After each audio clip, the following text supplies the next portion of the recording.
one that you chose. For you are the bridegroom king, your death as the engagement ring, for a bride that would rather have a barroom fling and settle for a one-night thing, while grace is the song that she sings.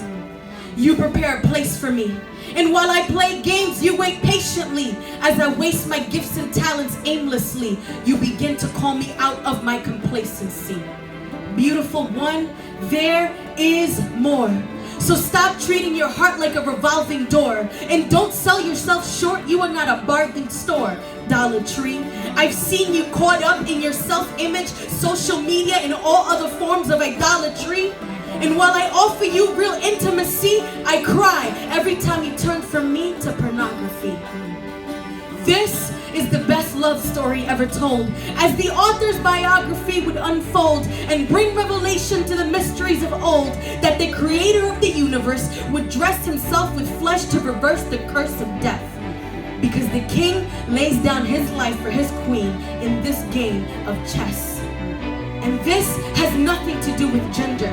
He has no hidden motives and no other agendas than to sin us with splendor. So if only we would surrender to the pursuit of the one who is kind and tender.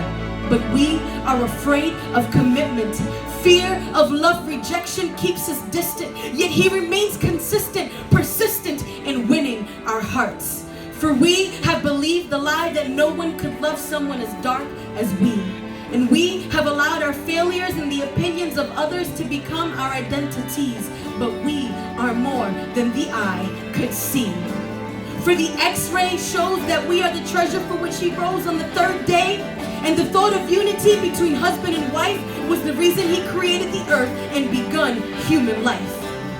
And because the choice to love always comes with a price, he chose to die, knowing that one day he would part the sky like a fresh hairline. But for now, he's poured out his spirit airline so that we could trust he's not leaving us to air dry. His arms rescue us from our nightmares. He never uses our faults against us. He knows how to fight fair. And when there is nothing good, he looks beyond what is right there, inviting us deeper into this love affair.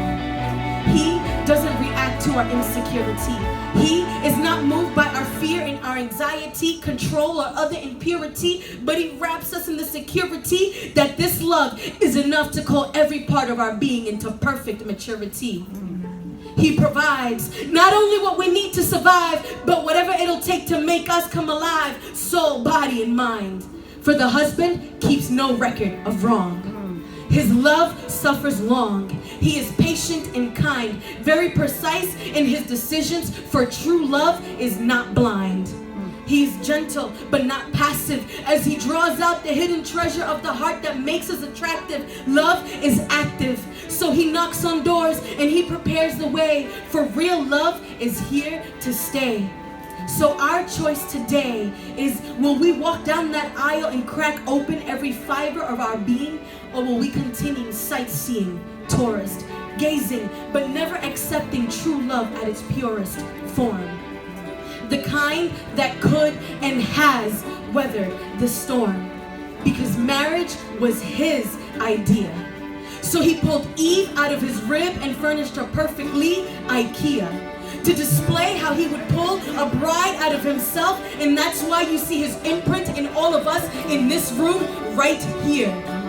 And throughout scripture, the brushstrokes of his words paint a picture of a relationship filled with a mixture of an ocean. His love is the endless ocean. And if frank, his passions did bring anger and wrath that led to a final bloodbath, which marked the moment that his bride no longer needed to kill a fattened calf to enter into his chamber. The ember of his love will never go out. So stop living like a concubine when he has called you his spouse. You are no longer slaves or paupers. You belong to his house. And that is enough reason to stand up and shout, Jesus, I do! Woo.